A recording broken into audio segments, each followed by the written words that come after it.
Hey everybody, Kris Amerikos here from krisamerikos.com, where we help you level up and show the world the best version of yourself. And in today's video, I have something really special for you. I've invited another YouTuber here to join me on this video. Her name is Veronika, and she's going to tell us all about her journey to becoming fluent in English and how she speaks with friends around the world in English, and she's not afraid to speak.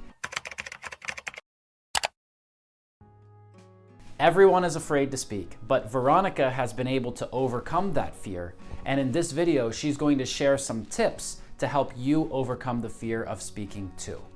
Hello guys, I'm super excited to be here and to be sharing my English learning journey with you.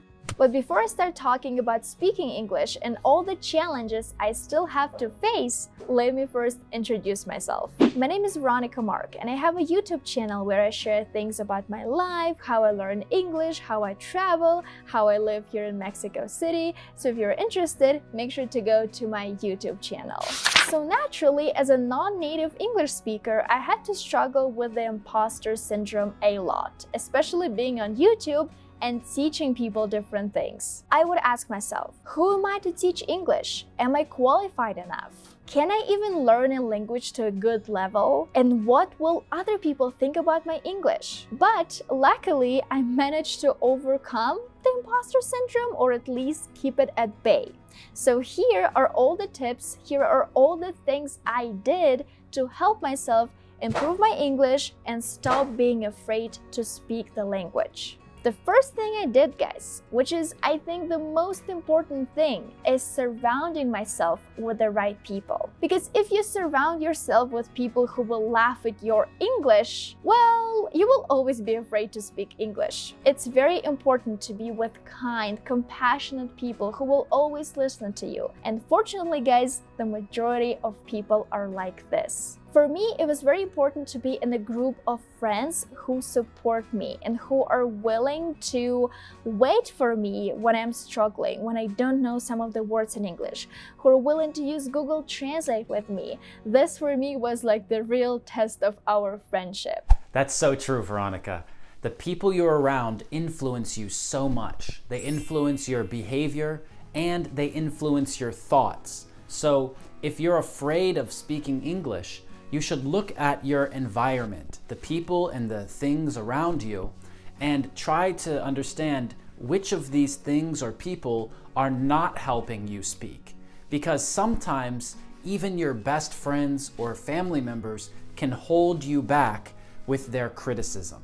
So being with supportive people is super important. Thanks, Veronika. What's the next tip you have for us? After that, after I've surrounded myself with the right people, I realized that I have to start enjoying making mistakes.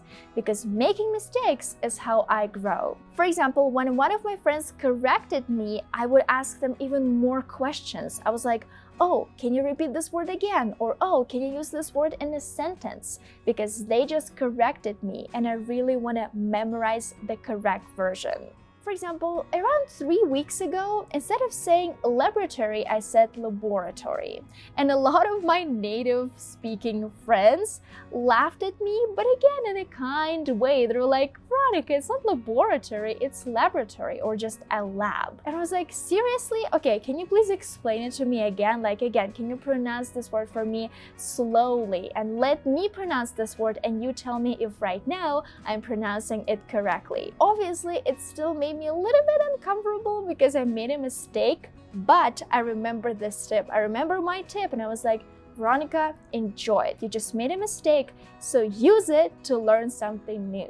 Wow, you're so positive. I absolutely love it. And Veronika, I think that being able to talk about this story and being able to laugh at yourself is a sign of maturity. Or in British English, they might say maturity. You know, this mistake you were talking about laboratory and laboratory, well, this is a difference in American and British English. In British English, they usually say laboratory, and in American English, we usually say laboratory.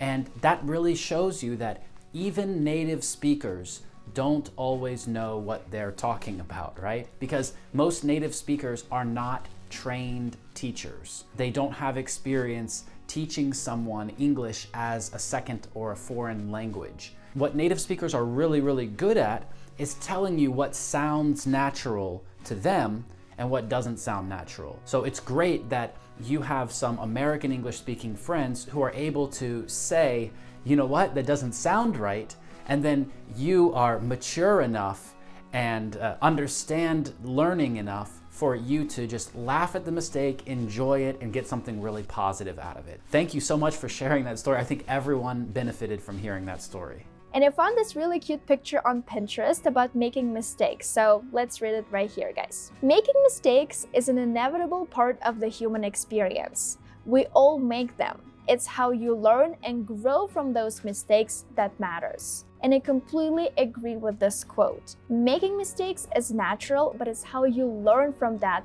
matters. The next thing I did was watch a lot of YouTube videos, especially lifestyle content. The reason why I was particularly obsessed with those videos was because this is how people actually speak. When you watch a video where a person is doing their chores or going shopping, these are the words they use in their everyday lives. And these are the words you should be using when you speak English. So what I did was I would pause the video and I would repeat some of the expressions after the person in the video, right? If they're saying, oh, I'm gonna do my laundry now, I would pause the video and I would say, oh, I'm gonna do my laundry now. Maybe to some of you this sounds kind of stupid, like you're just repeating everything like a parrot, but for me, it was a very good learning experience.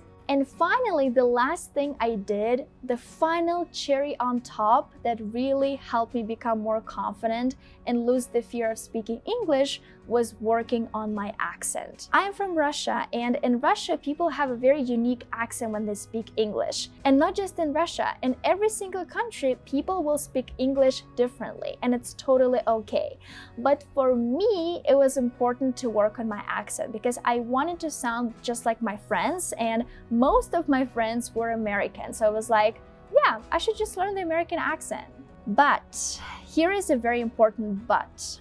If you don't want to improve your accent, if you feel like you love your accent, please don't do anything. Accents are beautiful and I love how unique they are. Again, I'm just sharing my experience and the things that helped me. So that's why I started working on my American accent. And to be completely honest, once I started to sound more like an American, I became more confident, and it definitely helped me lose that final, the last bit of fear of speaking English. So if you're also afraid of speaking English, maybe you should try working on your accent and maybe it will help. So I think this is it for all the tips that I wanted to share with you guys. Again, thank you, Kris, so much for inviting me, for being on your channel and being able to share my experience with you guys.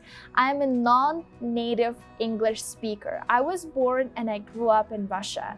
So you can do it too. I really hope this video motivated you to improve your English and to start speaking English more confidently. Back to Kris now. Thank you so much for sharing that with us, Veronika. And you said something really important about accents. In English, having an accent doesn't mean that you're speaking with mistakes. It doesn't mean that you're doing something wrong. It's true that accents are considered very beautiful. I know a lot of people who say, it's so interesting to listen to someone speak with an accent. And we also use the word accent about people from different places who are native speakers. Like if someone comes to Florida, where I live, and they're from New York or Boston, then people here will say, oh, you have an interesting accent. The reason people like to hear accents is because it sounds different from how everyone else speaks. I mean, just imagine, if everyone speaks exactly the same all the time, that's boring.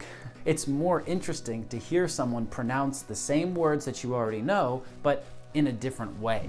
Thank you so much for watching this video. Make sure you subscribe to this channel and go over to Veronika's channel and subscribe there. Leave a comment down below and let us know what you thought about this video, and prepare yourself because there are a lot more videos coming very soon.